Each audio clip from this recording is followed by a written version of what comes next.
கல் மகிழ்ச்சியா காம மகிழ்ச்சியா? வள்ளுவர் தரும் விளக்கம் என்ன? உள்ள கழித்தலும் காண மகிழ்தலும் கல்லுக்கில் காமத்திற்குண்டு.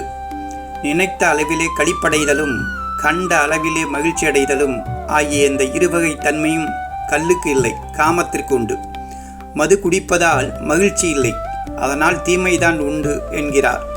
பெற்றதாயும் உன்னை வெறுப்பாள் என்கிறார். அதற்காக கல்லுண்ணாமை அதிகாரம் படைத்து அதன் தீமையை எடுத்துரைக்கிறார். காமம் மகிழ்ச்சி என்கிறாரே, மக்கள் தவறாக புரிந்து கொள்ளக்கூடாது என்பதற்காக பிறனில் விளையாமை என்ற அதிகாரம் படைக்கிறார். பாலியல் வன்கொடுமை செய்து மகிழ்ச்சி அடையலாமா என்று கேட்பவர்களுக்கு ஒழுக்கம் உடைமை, நல்லொழுக்கம் தீயொழுக்கம் மற்றும் களவியல் கற்பியல் என்ற அதிகாரம் படைத்து மனைவிடம் மட்டுமே காண்பது மகிழ்ச்சி என்று இல்லறவியல் அதிகாரம் படைத்து மக்களுக்கு வாழ்வியல் கொள்கை வகுத்த மாபெரும் மகான் வள்ளுவ பெருந்தகை.